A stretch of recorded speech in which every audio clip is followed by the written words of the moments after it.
and welcome everyone with another midnight snack. I'm Don and I'm here with my beautiful, intelligent, very, very smart, the best friend ever, Bean. Hello, Bean. How have you been? Hello, I'm so flattered. Thank you for that. I'm doing pretty well.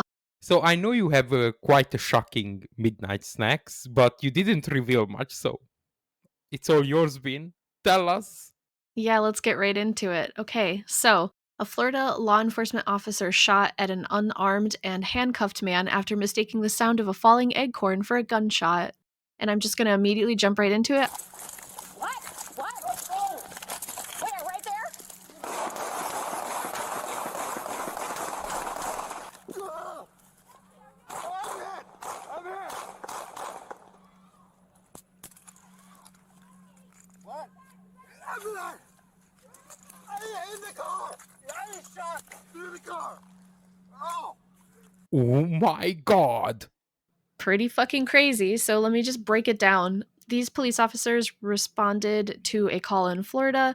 There was a dispute between a boyfriend and a girlfriend, so she calls the police because he was being threatening to her. They pat him down, they put him in the back of the cruiser, they go to finish like their interview from her, and an officer believes what he heard to be a gunshot. And I just have a little quote here that I want to read to you about how it kind of unfolded. Okay, so the officer, his name was Hernandez, he told the investigators 3 days later he heard, and this is a quote, what I believe would be a suppressed weapon off to the side. Definitely heard this noise. At the same time, I felt an impact on my right side, like upper torso area. I felt the impact and my legs just gave out. It says here that Hernandez said that he'd never been shot before, so he didn't know what it would feel like. And the deputies responded. They carried him off into the ambulance. Once he got to the hospital, he learned that he had, in fact, not been shot. You know, the emergency doctor asking the ambulance doctor that does he have an exit wound? Bro, he doesn't even have an entry wound. I He just doesn't even have an entry the bullet wound. didn't even exit. It forgot to Holy enter. Like I shit. don't know what to tell you, man. Yeah. He hears what it is actually an acorn hitting the roof of the car. It had fallen out of a fucking tree. There's just a squirrel up there laughing his ass off, like, oh shit, look at this. Look at this. But yeah, he hears the sound. He feels like he's been hit. He falls down. He opens fire, calls out, I'm hit. I'm hit. His partner also opens fire on the car. And I just want to say the fact that the suspect inside the vehicle was not hit at all, and the fact that he survived this, given the amount of shots that they discharged into this vehicle, is crazy to me. But you also have to think about the impact of, or I guess the possibility of, the collateral damage of all of the houses in the background. All of those stray bullets flying around like that. I mean, they're lucky that nobody was killed, period. Yeah, a tragedy averted. That man in the car probably had a protective angel. But does this police officer has PTSD because mistaking an acorn, you said an acorn falling on the roof of the car Right. to a gunshot. Now that's the part I don't believe. The rest can check out. I cannot see any scenario that an acorn falling on the car's roof can be mistaken for a gunshot. No way. I did see that it said that he had no prior law enforcement experience, but he did serve 2 rotations in Afghanistan. He said himself that he did not experience any combat. I don't know if maybe something else happened, but it's definitely some very strange reaction to this. I mean, like the phantom feeling of being shot by a bullet is just kind of crazy to me. Okay, so you say that he said when I heard the sound, I felt being hit. You said it was just a phantom feeling, that he had some sort of PTSD from anywhere, regardless if it was in a military, from anywhere. But he's never been shot. So it's kind of a mystery to me because I don't really believe in phantom feelings unless you lose a limb. I believe in that because science actually, science says it's a thing.